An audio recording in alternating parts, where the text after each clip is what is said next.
The gun pressed against my spine felt almost intimate, metal warm from his body heat. Marco's breath tickled my ear as he whispered, "You should have stayed in São Paulo, Sofia." His other hand gripped my hip, thumb tracing circles through the thin fabric of my dress, the same possessive touch that used to make me melt. Now it made my blood run cold. 3 days ago, I'd flown to Tuscany thinking I was appraising a dead man's wine collection. Turns out the man wasn't dead, and the inheritance I'd been hired to catalogue, it was never about wine. It was about 30 million euros in blood diamonds hidden somewhere in this villa. And Marco, beautiful, dangerous Marco Romano, had been waiting for someone stupid enough to find them for him. I should have known something was wrong when the lawyer called personally. Nobody phones anymore, especially not Italian estate lawyers dealing with international consultants. But Alberto Marchetti had called my cell at 11 p.m. on a Tuesday, his accent thick with urgency and something else. Desperation, maybe. Or fear. "Miss Sofia Cardoso, I represent the estate of Giovanni Romano. I understand you specialize in antique wine collections, old-world vintages, Portuguese and Italian specifically." I'd been eating leftover feijoada straight from the container, my São Paulo apartment sweltering despite the rattling air conditioner. "That's right, though most of my clients email first. This matter requires discretion and speed. Signor Romano passed away 3 weeks ago. His nephew Marco is the sole heir. The collection must be appraised before the estate closes. We're prepared to offer you 50,000 euros for 1 week's work." I nearly choked on my beans. 50,000 euros was more than I made in 6 months. That's generous. The collection is extensive, rare. Some bottles date back to the 1800s. Marco specifically requested someone from outside Italy, someone with no connection to the family. Oh, Marchetti paused. Someone who wouldn't ask questions about how Giovanni acquired certain items. Red flag number 1. I ignored it because I had student loans from 2 universities and a mother whose restaurant was drowning in debt. "When would you need me?" "Tomorrow. I'll have a ticket waiting at the airport." Red flag number 2. I packed anyway. The Romano estate sprawled across a Tuscan hillside like a sleeping dragon, all weathered stone and cypress trees, the kind of old money that didn't bother with gates because everyone already knew who owned what. A driver met me in Florence, silent for the entire 2-hour journey, delivering me to a villa that looked like it had grown from the earth itself. Marco was waiting on the front steps. He wasn't what I expected. Estate heirs were usually soft, overfed men in expensive suits who'd never worked a day in their lives. Marco wore jeans and a white linen shirt with the sleeves rolled up, showing forearms roped with muscle. Dark hair touched with silver at the temples. Sharp cheekbones, eyes the color of espresso that tracked my approach with predatory focus. "Miss Cardoso." His English was perfect, barely accented. He didn't offer his hand. "Thank you for coming on short notice. Thank you for the generous offer." I kept my voice professional, despite the way my stomach fluttered. "I'm sorry for your loss." Something flickered in his expression. Amusement. "Don't be. My uncle and I weren't close. I inherited out of spite, I think. He knew I'd hate managing all this." Marco gestured at the villa behind him. But the wine collection was his pride. I'd like to honor that at least. He led me inside, through rooms filled with Renaissance furniture and portraits of stern-faced ancestors. The wine cellar entrance was hidden behind a door in the library, stone steps spiraling down into cool darkness. "The collection is organized by region and year," Marco explained as we descended. "My uncle was meticulous about storage conditions, temperature-controlled, humidity-regulated. He spent more on the cellar than on the house." The cellar was enormous, vaulted ceilings, endless rows of bottles, the sharp scent of oak and age. I'd seen impressive collections before, but this was different. This was obsession given physical form. "How many bottles are we talking about?" I asked, already calculating the work involved. "Approximately 3,000, though Giovanni kept detailed records. You'll have his ledgers, his purchase receipts, everything you need." I ran my fingers along a dusty label, Barolo, 1947. My heart raced. Some of these are museum pieces.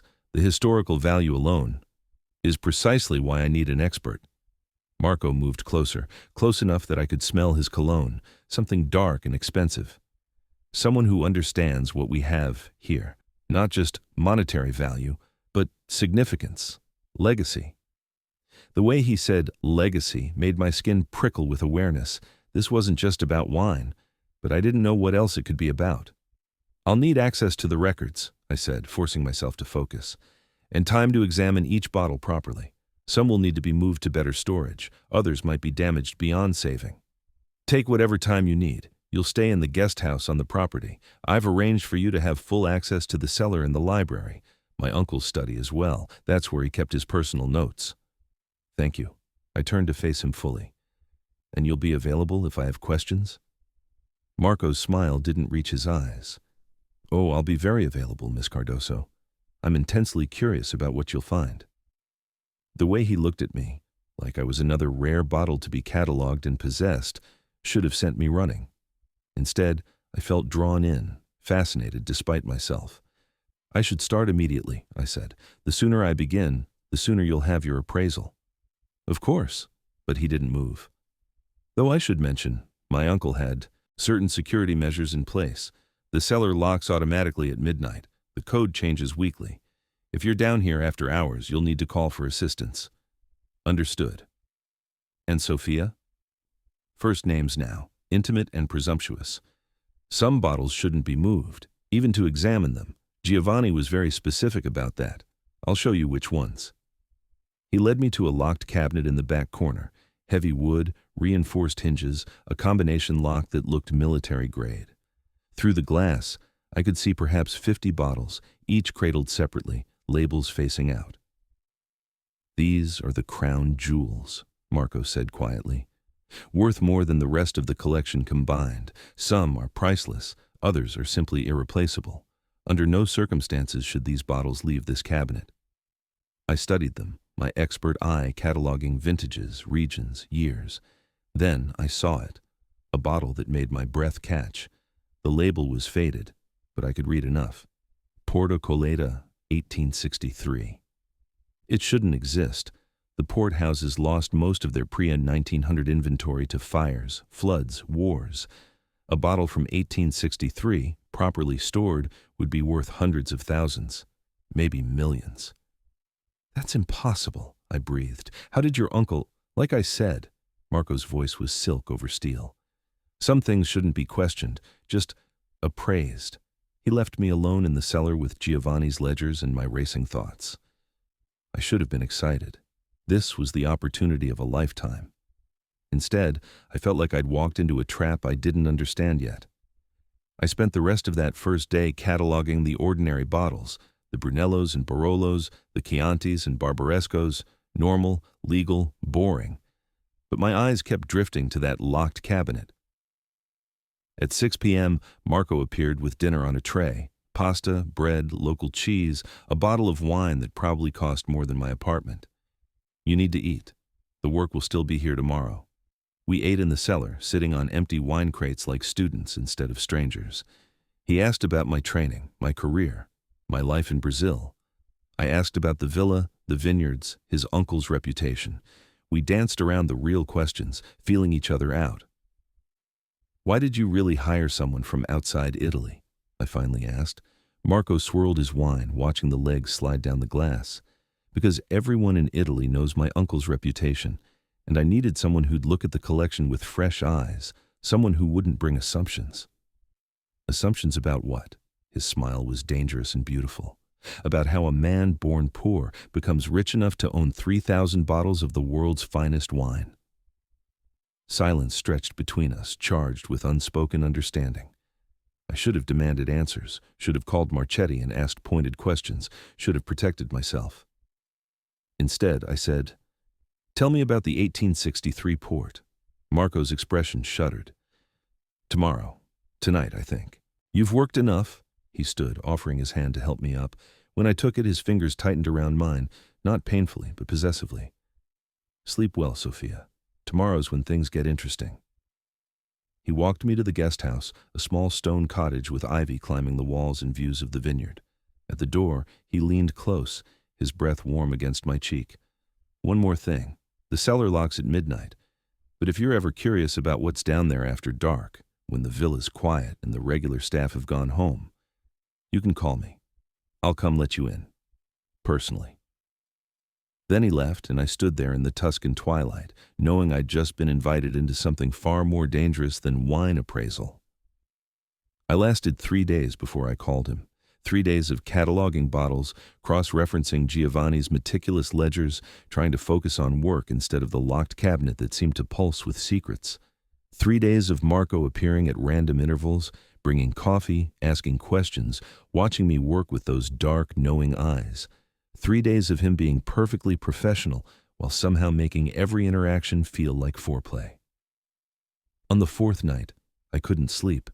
The cottage was too quiet, my mind too loud with questions. At 11:45 p.m., I texted him. Still awake? I have questions about the port collection. His response came immediately. Meet me at the cellar, 5 minutes. I should have waited until morning. Should have maintained professional boundaries, should have recognized the setup. Instead, I pulled on jeans and a sweater, grabbed my notebook, and headed through the dark villa grounds like a woman walking toward a cliff edge. Marco was waiting at the cellar entrance, dressed in black jeans and a t-shirt, hair slightly mussed like he'd been running his hands through it. Couldn't sleep? The 1863 port keeps bothering me. There's no record of purchase in your uncle's ledgers, nothing about how he acquired it. Maybe he didn't want anyone to know. Marco unlocked the cellar door, holding it open. After you. The cellar at night was different. Shadows deeper, silence heavier. The sense of being underground and alone more pronounced. Marco didn't turn on all the lights, leaving us in pools of amber glow that made everything feel secret and forbidden. He led me to the locked cabinet, entered the combination with quick, practiced movements. What do you want to know? Everything. Where it came from, how it was stored, whether it's even real or an elaborate fake. Marco reached into the cabinet, lifting the port bottle with reverence. It's real. I've had it authenticated. Cost me 15,000 euros just for the paperwork. Then why no purchase record? He set the bottle on the nearest table, his expression unreadable in the dim light. Because my uncle didn't buy it. He stole it. The words hung between us like smoke. I should have been shocked, outraged. Instead, I felt a sick thrill of recognition, like I'd known all along that something was wrong. From where? I asked quietly. From a private collection in Portugal during the Carnation Revolution, 1974. Everything was chaos. My uncle was young, ambitious, working as a driver for a diplomatic attaché. The family he drove for had a wine cellar worth millions. When they fled the country, Giovanni stayed behind. Helped himself. That's theft. That's survival. Marco moved closer, backing me against the table. He took what wealthy people left behind and built this empire. Everything you see, the villa, the vineyards, the collection, started with stolen wine. And you're telling me this why? Because I think you understand. His hand came up, fingertips tracing my jaw with devastating gentleness. You come from poverty, worked your way up, know what it's like to watch rich people waste their advantages.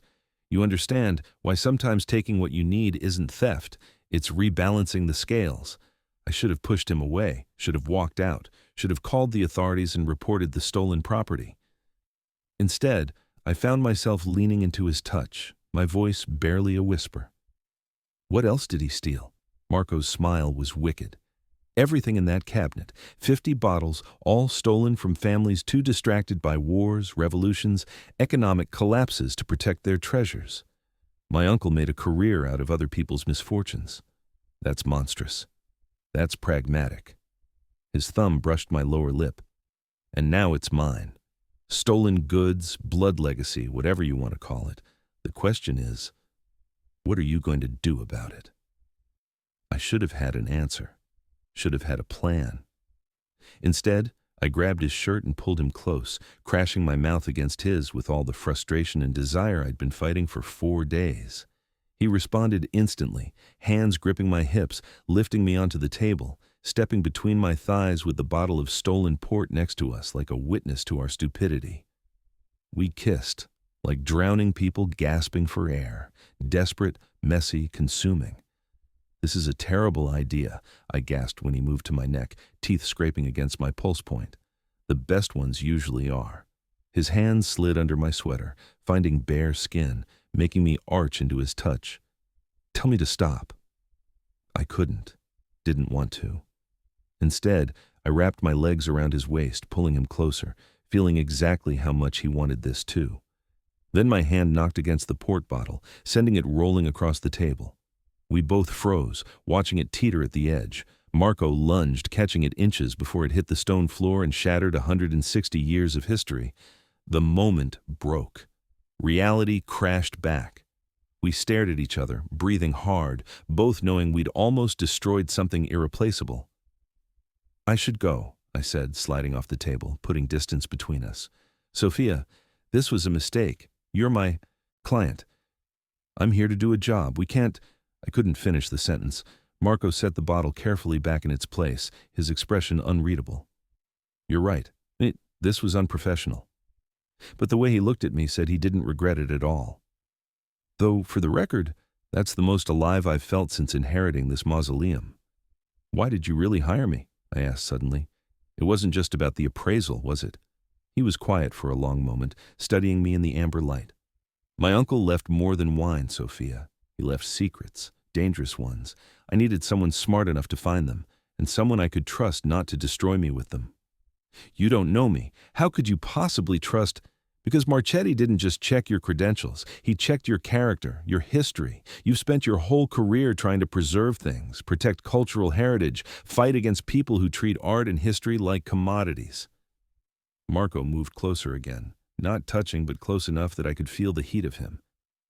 You're not like the vultures who usually circle estates like this. You actually care.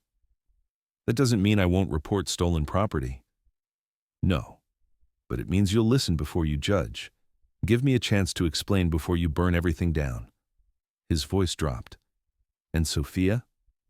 What I need to tell you, what my uncle left behind. It's so much worse than stolen wine. My heart hammered against my ribs. What are you talking about? Not here, not yet.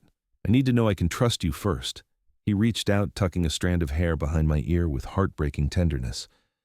But I'm asking you, begging you, to give me 3 more days, finish the appraisal. Let me show you everything. Then decide whether to destroy me. I should have run. Should have called the police, reported the theft, protected myself from whatever disaster was coming.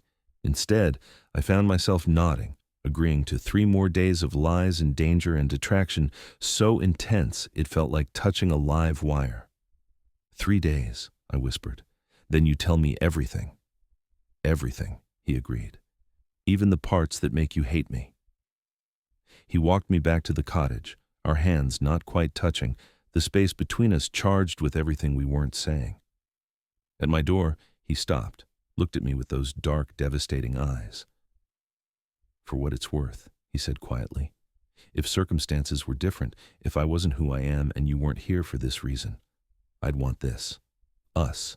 Not as a complication or a mistake, but as something real. Then he walked away, leaving me standing in the doorway, knowing I'd just agreed to something that would either save me or ruin me completely. The next morning, everything changed.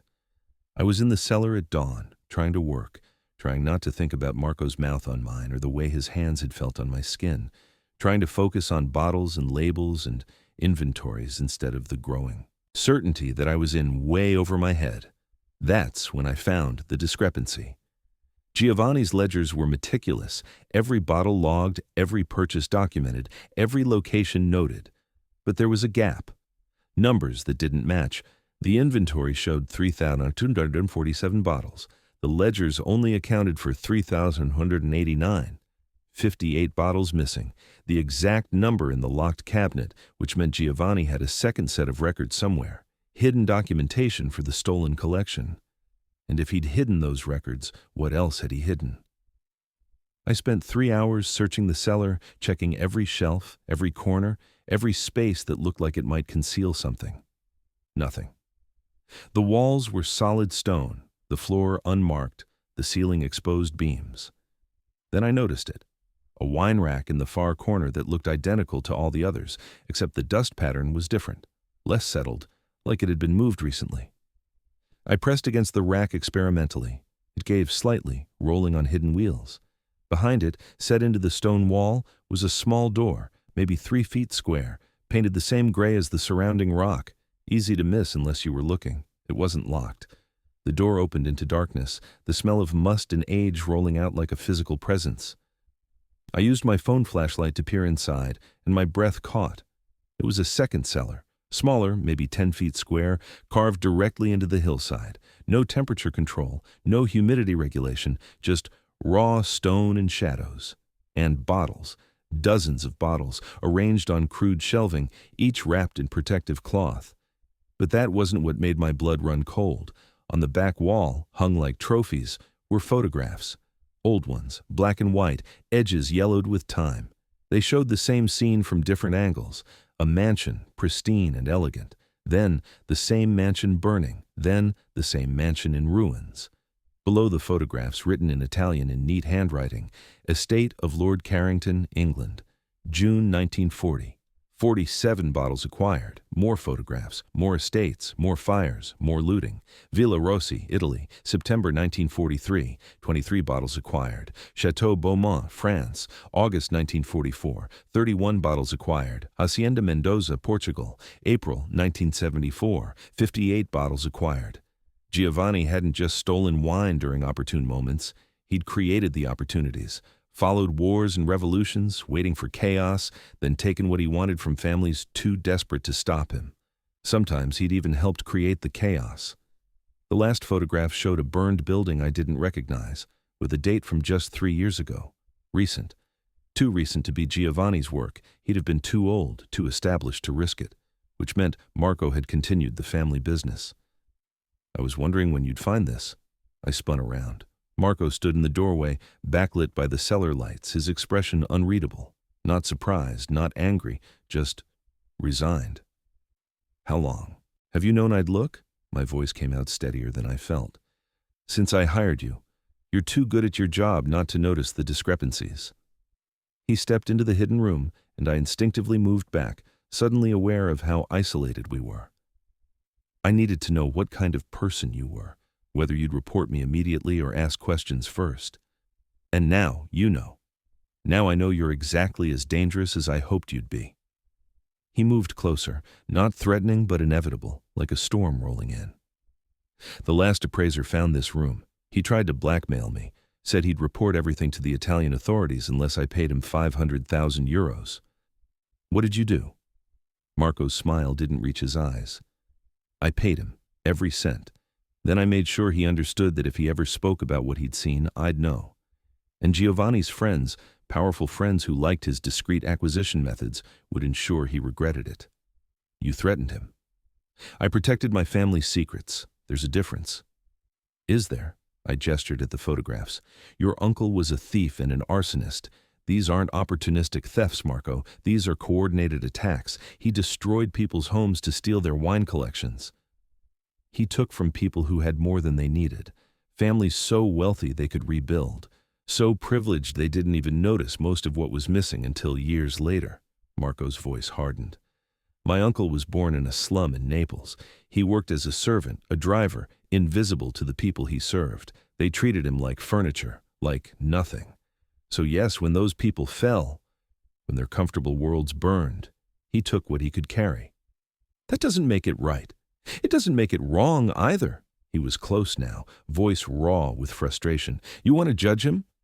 Fine. Judge the aristocrat who drank himself to death while his children went hungry. Judge the factory owner who paid starvation wages, then bought wine worth more than his workers' annual salary.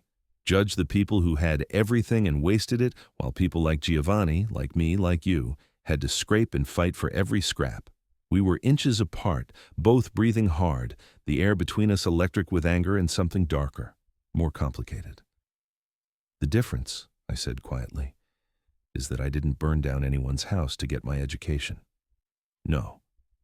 You just accepted money from people who probably did. Marco's laugh was bitter. Every wealthy collector you've worked for built their fortune on someone else's suffering. At least Giovanni was honest about his methods. And the recent photograph, 3 years ago? That was you, wasn't it? His jaw tightened. That was necessary. Necessary? You burned down a building. An abandoned warehouse owned by a man who trafficked in stolen art. He'd acquired a collection through fraud, was preparing to sell it to private buyers who'd bury it forever. I took what belonged in museums and made sure it could be found by the right people. Anonymously. You're not Robin Hood, Marco. You're a criminal. And you're an accomplice. His voice dropped to something dangerous, because you have known since that first night that something was wrong. You've spent 5 days examining stolen property, documenting it, cataloging it. You haven't reported anything, haven't called the authorities, haven't even tried to leave. He was right. I'd known, had chosen to stay anyway. Why are you showing me this? I asked. Why not just pay me and send me away like the last appraiser? Marco's expression shifted, vulnerability bleeding through the anger. Because I'm tired of hiding. Tired of pretending this empire was built on honest work. Tired of being alone with these secrets. He reached up, cupping my face with both hands, forcing me to meet his eyes. And because I think you understand what it's like to want something so badly you'd compromise everything to have it. My heart hammered. What do you want? You. This. Someone who sees the worst of me and doesn't run. Someone who challenges me instead of just agreeing. Someone who's as complicated and morally gray as I am. His thumb traced my cheekbone. I know it's insane. I know you should report me. I know I'm risking everything telling you this, but I'd rather be destroyed honestly than keep living this lie. I should have pushed him away, should have walked out, called the police, protected myself. Instead, I found myself leaning into his touch, my resolve crumbling. Tell me about the diamonds, I whispered. Marco went very still. What diamonds? Don't lie to me. Not now. I pulled back enough to see his face clearly. The lawyer's phone call, his desperation, 50,000 euros for 1 week's work, the emphasis on discretion. It was never about the wine, was it? Your uncle hid something here, something worth enough that you'd hire a stranger, risk exposure, gamble everything on finding someone you could manipulate into helping you. For a long moment, Marco just stared at me. Then he laughed. Really laughed, and it was the most genuine sound I'd heard from him. You're too clever for my own good. He stepped back, running a hand through his hair. Yes, there are diamonds. 30 million euros worth, stolen from a failed revolution attempt in West Africa. Giovanni bought them from arms dealers 15 years ago. Planned to sell them gradually, but he died before he could. Now they're hidden somewhere in this villa, and I have no idea where. And you think I can find them? I think the location is hidden in the wine collection somehow. The ledgers, the bottles, something. Giovanni was obsessed with this cellar, spent hours down here alone. If he hid something valuable, this is where the clues would be. I processed this, my mind racing.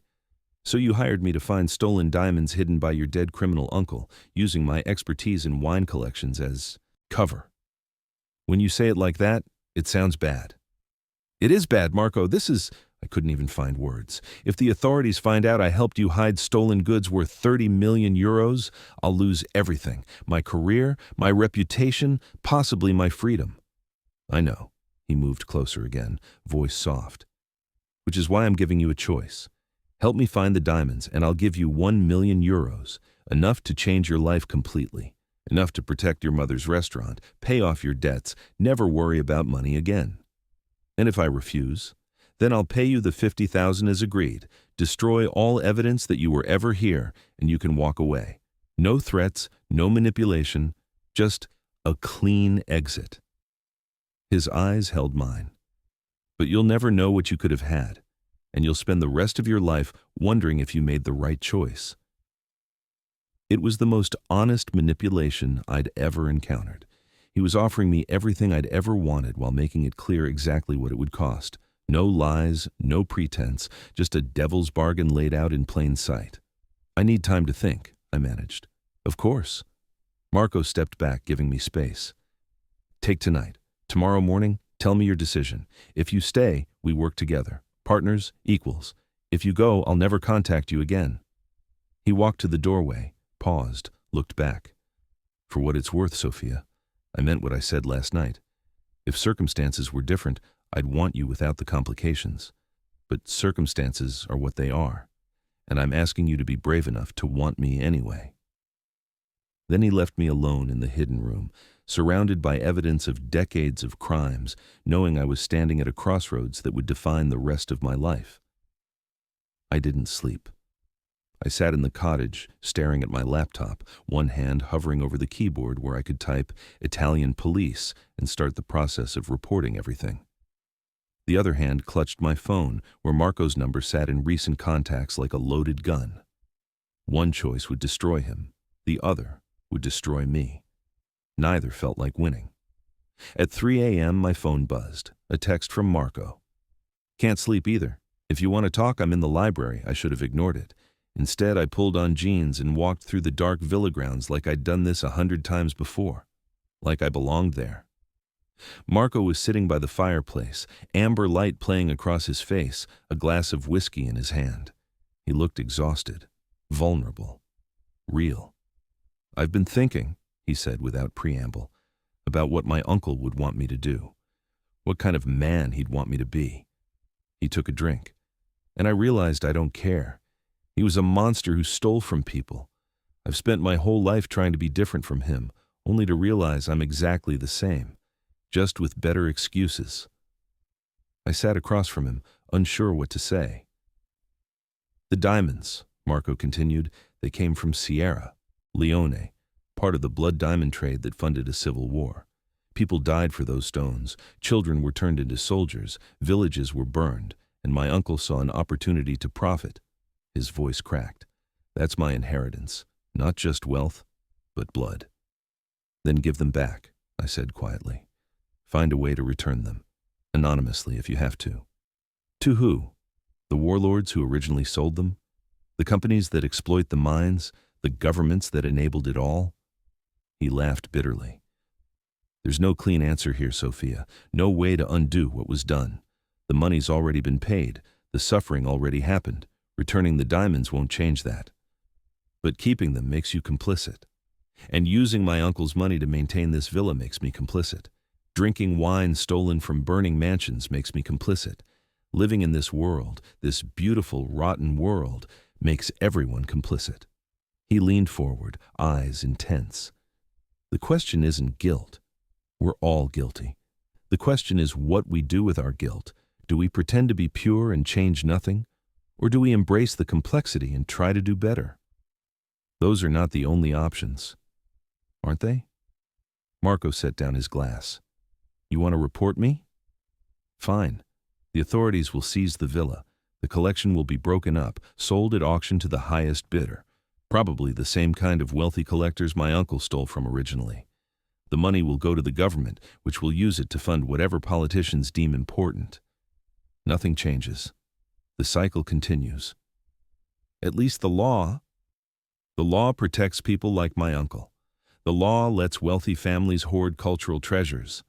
The law makes sure nothing ever truly changes because the people writing the laws benefit from the status quo." He stood, pacing. "I'm not defending what Giovanni did. I'm saying the system he exploited is just as guilty as he was." I wanted to argue, wanted to believe in simple right and wrong, but I'd spent my career watching wealthy collectors treat priceless artifacts like trophies while museums and universities begged for access. I'd seen families destroy historical documents to hide scandals. I'd watched the art world enable theft and fraud because money talked louder than ethics. Marco was right about one thing. There were no clean answers. "What do you want to do with the diamonds?" I asked. "Hypothetically, if we found them." He stopped pacing, met my eyes. "I want to sell them, carefully, through discreet channels, and I want to use the money to create something that matters, not another sterile foundation that exists on paper, something real, a program that trains people from disadvantaged backgrounds in specialized skills. Wine expertise, art restoration, cultural preservation. Give people like you and me opportunities without making them compromise everything." That sounds suspiciously noble for a criminal. He smiled slightly. "My uncle taught me to take from the rich. I want to give to everyone else. Call it guilt, call it ego, call it whatever you want, but at least it's something." I studied him in the firelight, trying to see past the charm and the tragedy to the real person underneath. "Why me, Marco? Really? Not the expert credentials or the outsider status. Why did you need it to be me specifically? He was quiet for a long moment. Then, because I read your thesis, not just the academic parts, the introduction, where you wrote about growing up watching your mother struggle, learning that the world was divided into people who had access and people who didn't, people who could preserve their history and people whose history got erased. He moved closer, kneeling in front of my chair. You wrote that cultural preservation shouldn't be a luxury for the rich, that everyone deserves to have their story remembered, that wine, art, history, all of it should be democratized, not hoarded by people who see it as investment instead of legacy. I was idealistic. It was a thesis, not a manifesto. It was honest. And I thought, this is someone who'd understand, who'd hate what my uncle did, but maybe also understand why he did it, who'd be willing to live in the moral gray area with me. His hands covered mine. I need you, Sofia, not just to find the diamonds, but to help me figure out what kind of man I want to be, whether I can take my uncle's blood legacy and turn it into something that matters, whether I'm worth saving. The vulnerability in his voice undid me. This wasn't manipulation anymore. This was raw, desperate honesty from someone drowning in their own inheritance. I can't promise to save you, I whispered. I can barely save myself. Then maybe we save each other, or we both drown. But at least we won't be alone. I should have walked away. Should have chosen safety over risk, righteousness over complexity. Instead, I leaned forward and kissed him, soft, deliberate, choosing him despite every rational reason not to. When we pulled apart, Marco's forehead rested against mine. Is that a yes? It's a, let's find the damn diamonds and figure the rest out later. His laugh was relief and something deeper. I'll take it. We spent the rest of the night searching. Not the cellar this time, but Giovanni's study. Marco had keys to everything now, access to decades of his uncle's paranoid record-keeping. We went through files, ledgers, personal journals, looking for patterns, clues, anything that might indicate where a man obsessed with secrecy would hide his greatest secret. At dawn, I found it, a seemingly random entry in Giovanni's final journal. 1863 port relocated to proper storage. The old world preserves the new. Marco, my voice shook. The port bottle, from the locked cabinet. What if it's not just stolen wine? We ran to the cellar, Marco entering the combination with shaking hands. He lifted the 1863 port carefully, examining it in the growing light filtering through the high windows. The seal was intact, the label authentic. But when Marco tilted it, something shifted inside that shouldn't exist in a bottle of 162-year-old port, something hard and angular, wrapped in protective material. He didn't just steal the bottle, I breathed. He emptied it, filled it with diamonds, and resealed it. It's been here the whole time, hidden in plain sight. Marco set the bottle down carefully, like it might explode. 30 million euros. In the one bottle, I specifically told you never to move or examine too closely. You were protecting it, without even knowing what you were protecting. We stared at each other across the table, the morning light turning everything golden, this moment balanced between disaster and possibility. What now? Marco asked. I thought about my mother's restaurant, my student loans, the safe, predictable life I'd planned. Then I thought about Marco's proposal, messy, complicated, morally gray, but maybe also meaningful. Now, I said carefully, we need to have a very long conversation about exactly what creating something that matters looks like, with details, specifics, accountability. You want a contract? I want a partnership, real one, where we're equals and I have actual say in what happens with this money. I met his eyes. And where you understand that if you betray me, if this turns into another story where a DeLuca destroys someone who trusted them, I will burn your entire life down with the evidence I've collected. Marco's smile was genuine. I wouldn't expect anything less. And, I continued, we're returning some of the stolen bottles to their original families, the ones we can trace, anonymously. Because I can live with moral gray areas, but I can't live with keeping everything. Agreed. And the diamonds get sold through legitimate channels. No arms dealers, no blood money connections, clean as we can make it. It'll take time, might reduce the total value. Then we have less money. I can live with that too. Marco moved around the table, pulling me close. You're making me want to be better than I am. Good. That's the point of partnership. I leaned into him, breathing in his scent, feeling the solidity of his body against mine. Though I reserve the right to change my mind if you turn out to be worse than advertised. Fair. His lips brushed my temple. And Sofia? Thank you. For staying. For taking the risk. For being brave enough to live in the complicated truth instead of the comfortable lie. Don't thank me yet. This could still destroy both of us. But at least we'll go down together. We stood there in the growing light, holding each other, the stolen port bottle between us like a promise and a warning. The diamonds inside it represented everything wrong with the world: greed, violence, exploitation.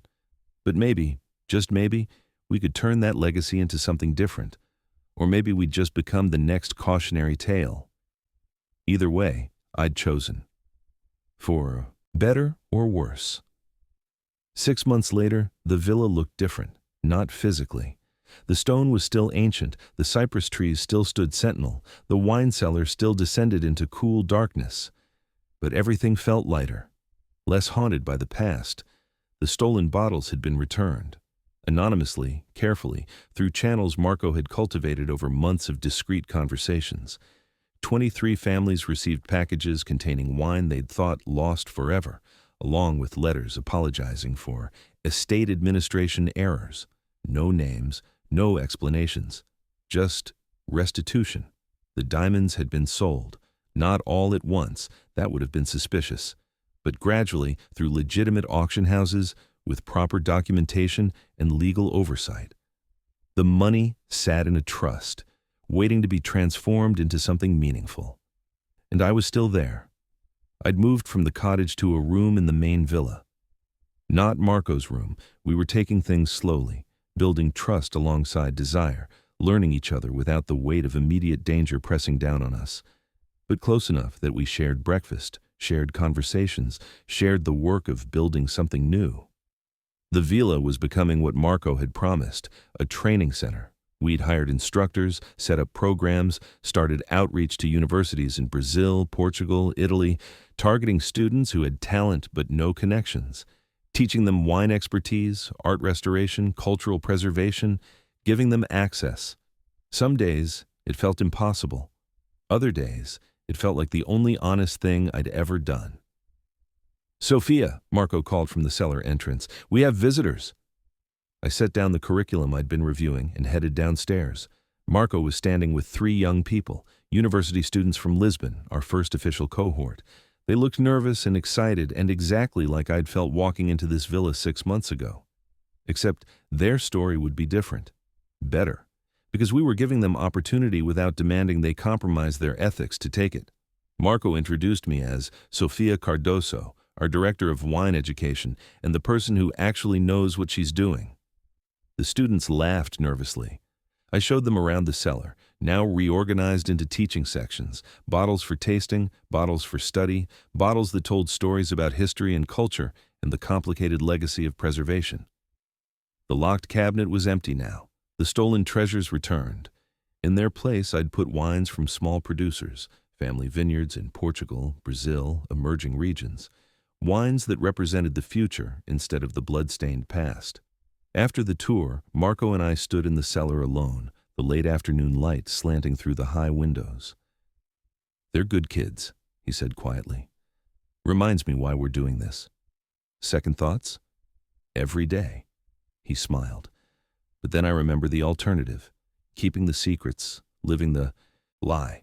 Ending up like Giovanni, wealthy, powerful, and completely alone with my guilt. Speaking of which, I pulled out a letter. This came this morning, from Emma Castellani. Lucia's ex-girlfriend. I'd tracked her down months ago, told her what we were doing, asked if she wanted to be involved. She'd declined but had kept in touch, sending occasional messages of support. Marco took the letter, read it, his expression softening. She's exhibiting in Rome next month. Wants us to come to the opening. Should we? I think Lucia would want us to, even if it's awkward. He set the letter down. She's the reason I understood what you meant about partnership, about not consuming the people we love. Emma deserved better than what my uncle's family did to her. I want to be better than that. You are better than that. I moved closer, wrapped my arms around his waist. You're choosing to be different. That matters. We're choosing to be different, he corrected, pulling me close.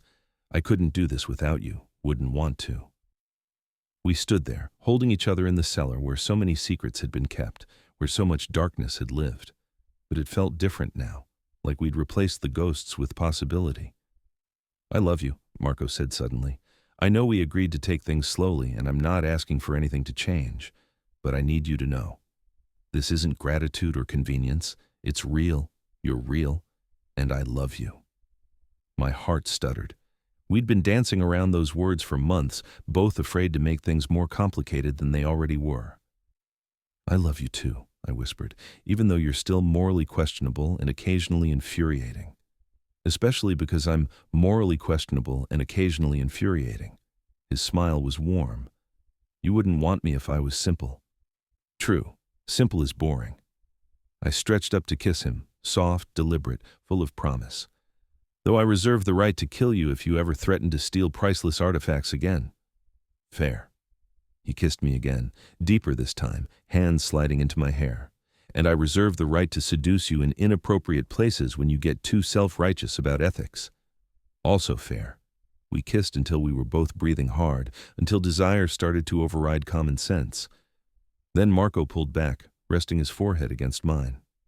Tonight, he said, voice rough with want, after the students leave, come to my room, not because it's expected or convenient, but because you want to. I want to. I traced his jaw with my fingertips. I've wanted to for months, but I needed to know this was real first, that we weren't just bound together by secrets and risk. And now? Now I know you're choosing me, every day, even when it's hard, even when I'm difficult. I smiled. That's worth more than any stolen diamonds. The rest of the day passed in a blur of teaching, planning, coordinating. The students asked smart questions. We answered. Honestly, not hiding the complicated history of the collection, teaching them about ethical preservation and the gray areas of cultural heritage. At dinner, we ate with the students, casual, comfortable, the dining room that had once hosted formal family politics now filled with laughter and debate. This was what legacy should look like. Not hoarded wealth in silence, but shared knowledge and possibility. After they left, Marco and I cleaned up together. A domestic routine we'd fallen into without discussing it, comfortable in ways I'd never expected. Nervous? He asked as we finished. Terrified. I set down the dish I'd been drying. This feels like crossing a line we can't uncross. We crossed that line 6 months ago when you decided to stay. Marco moved closer, cupping my face with both hands. This is just being honest about it. He led me upstairs to his room, a space I'd only glimpsed before.